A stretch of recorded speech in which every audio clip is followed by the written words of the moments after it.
Welcome to Aging Gracefully on Suncoast FYI. Each week we talk to different experts and professionals on a wide range of subjects to give you tips and advice on living a happy and healthier life, no matter what age you may be. This week on Aging Gracefully, we talk to Alicia Couri, Dr. Anna Baker, and Dr. Russell Samson.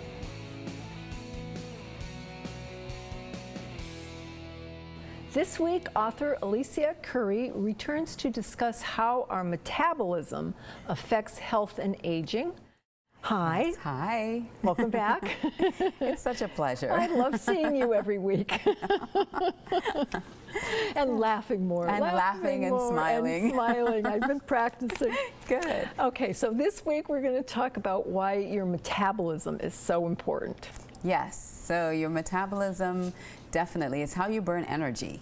So you need to be able to, have your body functioning optimally so that you are burning the energy you need to burn. Because it runs your whole body. It runs your whole body. Runs yes. your whole body. Yep, it's a chemical reaction that produces energy for yourself. So you need to make sure your metabolism is operating and functioning at its optimal. Right. So how do we accomplish that? How do we get your metabolism burning, and how do we even know if there's any issues? Well, first of all, you pay attention to your body.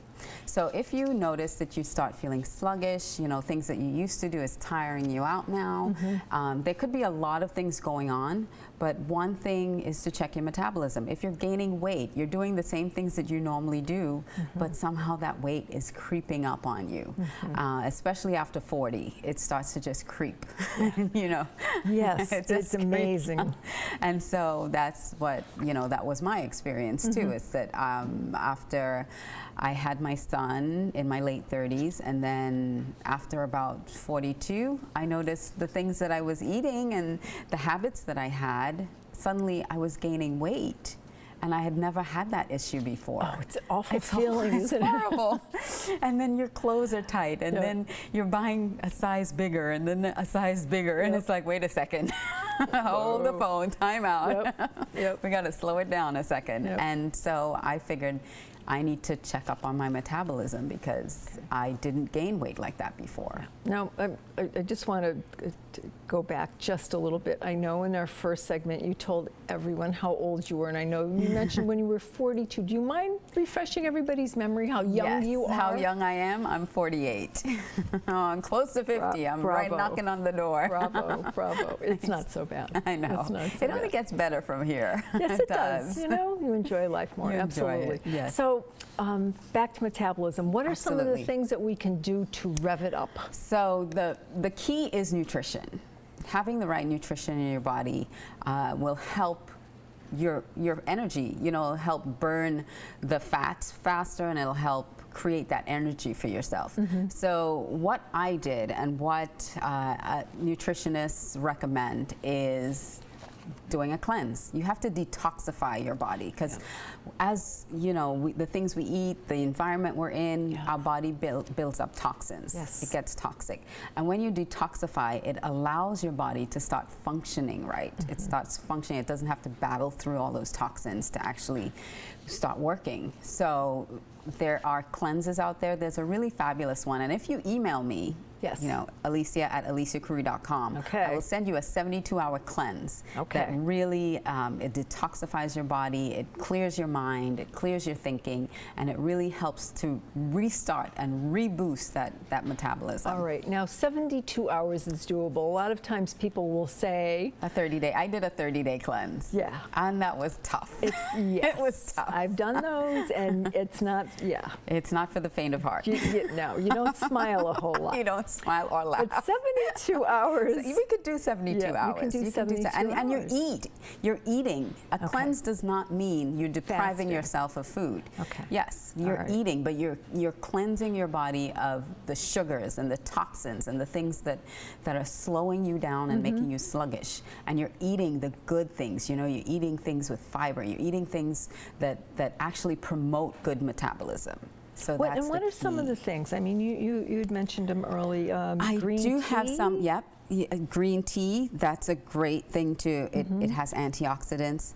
You wouldn't believe lean turkey Lean turkey can help boost your metabolism. As opposed to chicken, turkey. Turkey. Okay. Rainbow trout, that's a good one that also helps boost your metabolism.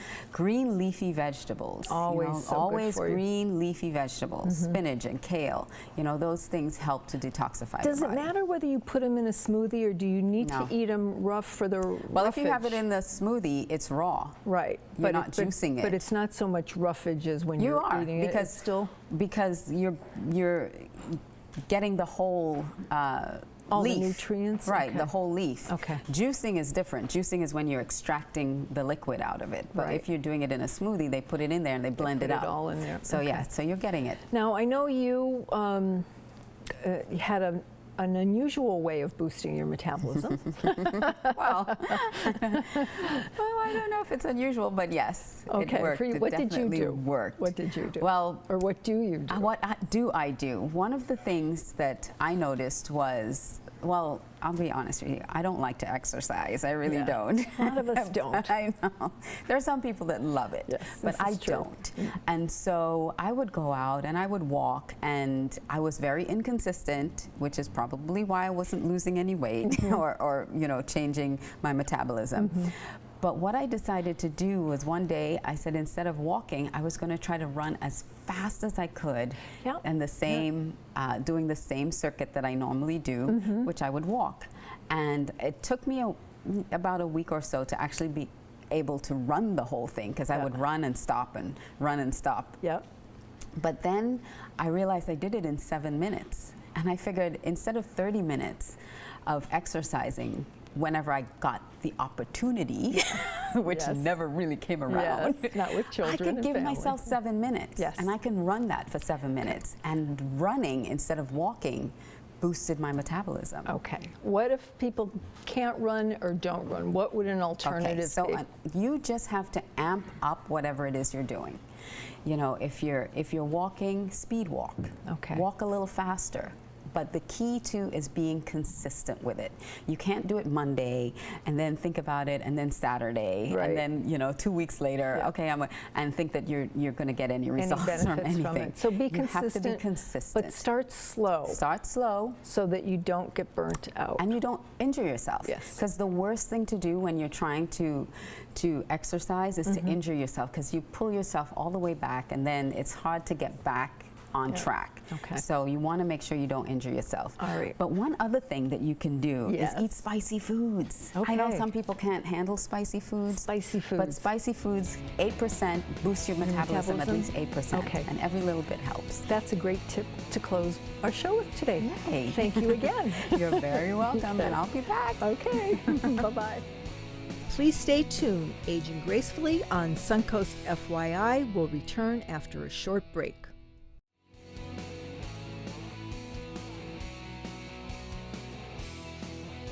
We have a new guest in the studio today, Dr. Anna Baker, here to talk about her Pearl Cream.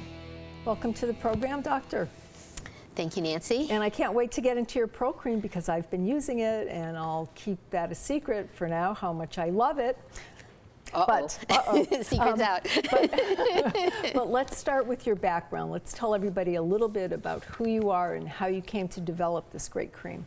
Okay, well, I used to be a research and development engineer with Boeing Aerospace. I was a ceramic engineer, and I got, unfortunately, sensitized to chemicals, so I had to leave that profession. I then went to acupuncture school, and I got a Doctor of Oriental Medicine degree. And so I started a practice here in 1998 in Sarasota with full family acupuncture, herbs, Chinese herbs, and a special massage technique called Tui Na.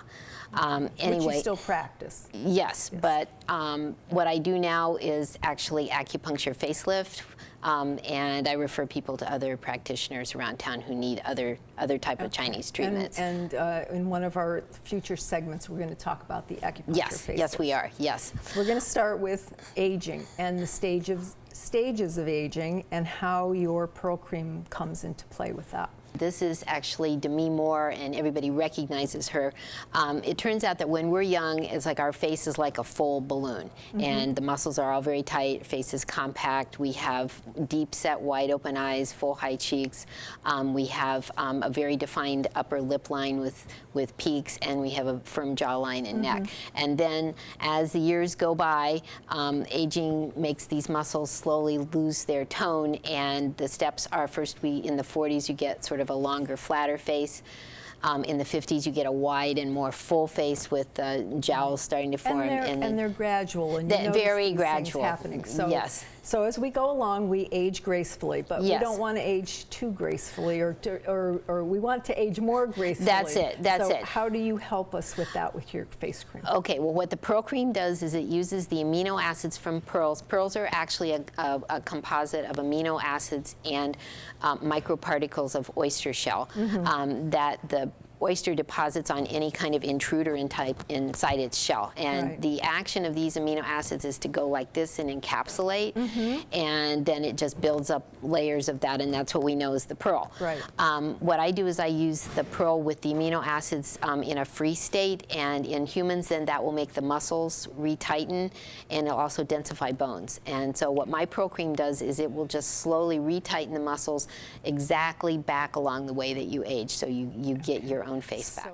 Now we're going to be looking at you. Oh yes, yes. Nancy has used the Pearl Cream for 2 months, and what I do is a complete picture review for people because you can see slowly how the face is changing here.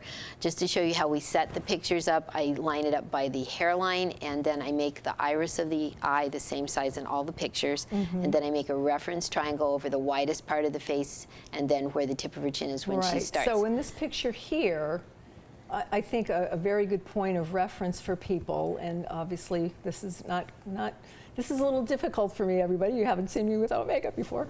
But if you look at the horizontal line going across my nose, you'll notice, even though the line stays in the same position for all 3 photos, how much higher my nose is between the first, before, and then the after the 2 bottles. I mean, there's a lot of things that we could point out, but I just think people looking at it for a short period of time, that's something that really kind of stands out. Yes, right? yes it does. And people don't realize that your nose ages too, and it gets longer and turns under and gets wider. Okay, so what's our next slide? The next slide is just that picture without the lines on the iris, and you can see how your face in the after 2 bottles is actually smaller than the triangle. That means you've gotten more compact and shorter. Okay, so after the triangle, we're looking here at the points off the white side of the paper. Yes. White pieces, okay. And what I did on the next slide is I actually took half of the before picture and half of the after picture. And now you just showed me that today. Yeah, and you can really see how the face actually goes up, gets smaller, it becomes a smaller, tighter face. And that happens for everyone. Yes, and people have been telling me, my colleagues, coworkers, you look so rested. Or did you get a haircut? I mean, there's something there, but they don't know how to quite put their finger on it. And that's the beauty of this, because you don't have to have something invasive done to your body. You can use this wonderful natural Pearl Cream, which I really love. I really do. Yes. And then this next picture is another shot from the side where you can even see better the 3-dimensionality of how Nancy has changed. I have a reference cross, and you can see how she's much smaller than her cross. And let me go to the next one without that cross, so you see the same thing that we were seeing in the black and white, the smaller, more compact face. And if you want to move on to somebody else, it's not that I'm tired of seeing mine, but to give people references for different age Right, and here's groups different ages. So Nancy's only used it for 2 months. This, as you can see, will give you an idea that you know, something happens each month, but it takes a while to add up. And different people of different ages here, you can see different numbers of bottles, giving them a different effect. And in everyone, you can see that the face afterwards gets smaller and tighter. The eyes get more open, the cheeks get fuller, the lip gets better shape. So regardless of your age, it helps everyone. I've been using the cream now for the 2 months. Yes. Okay, I'm going to continue to use it, and you're going to come back and we're going to show further results. Yes, okay. yes we are. Yes. So Couple things. I want to let people know that they also can come see you, but they can also go to your store. And where's your store located, My Dr. store Anna? is in the northeast corner of Gulfgate Shops. It's 2721 Mall Drive. Okay. And it's open Monday through Friday 10 to 6 and Saturday 10 to 5. I review pictures with everyone that's new so that they can see their results. Right, and that's Yes. something else important. You go over the results while the person is there. There's no Photoshop. There's nothing done. Right. Okay, last thing before we close, seminars. You said you have seminars. Yes, I have a seminar every month, and you can call 941-921-2662, and you will get the seminar schedule. Awesome. So, Great. Thank you for being here today, and thank you for all the wonderful help you've given me. you're very welcome. Yes. Thank you for tuning in to Aging Gracefully on Suncoast FYI. We'll return right after the break.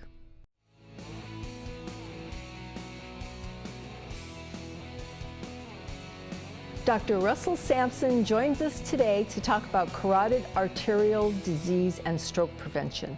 Hello, doctor. Hi, Hi, welcome back. thank you. We're talking about totally different things today, and arterial disease. And how does that cause a stroke? Is that it? So this is Question? carotid artery disease. Okay. So really what it is, it's the same thing I spoke about at a previous segment where you get so-called hardening of the arteries, same type of thing that you get in the coronary arteries in the heart that causes heart attack. Okay. Affects really almost all the arteries in the body, but Okay. one of the areas that where hardening of the arteries is prone to develop is in the main artery that goes to the brain called the carotid artery. And just near this portion of your neck, under the jawbone, the artery goes up to the brain and one to the face. Okay. And at that juncture is, for some or other reason, a place where hardening of the arteries is prone to develop. And what can happen is the main artery to your brain, the carotid artery, can block off. The brain doesn't get enough blood supply, and you get a stroke. Or a piece can break loose and go into the brain and cause a stroke. And what causes hardening of the arteries? Mainly that's fatty deposits, bad food that you've been eating, smoking, diabetes. We really don't know exactly what it is that causes it. All right. Well, I know there's been treatments that have been used for a period of time, but you Right. told me that you've developed a new treatment for Well, this. I wasn't the one who developed it, but I Okay. was probably the first person in Florida to use it, and one of the first in the world to use it. So the main treatment is medications. You want to try and stop the development of the blockage. So the same things like watching your diet, stopping smoking, get your diabetes, blood pressure under control. But once the blockage gets into the about 80% narrowing, the risk of stroke becomes very high. So up Okay. until now, the major treatment has been an operation that's called a carotid, that's the main artery, endarterectomy. So basically, it's a long word, but what we do essentially is open the neck, open the artery, and just basically core out the blockage and sew the artery back together again. Okay. And in skilled hands by board-certified vascular surgeons, the results are very good. A couple of years ago, people started using stents, same type of thing that we do in the heart, and those are little metal scaffolds. But the treatment involved putting a wire in through the groin artery and then kind of maneuvering the stent all the way through the arteries, Right. up through the neck into the neck.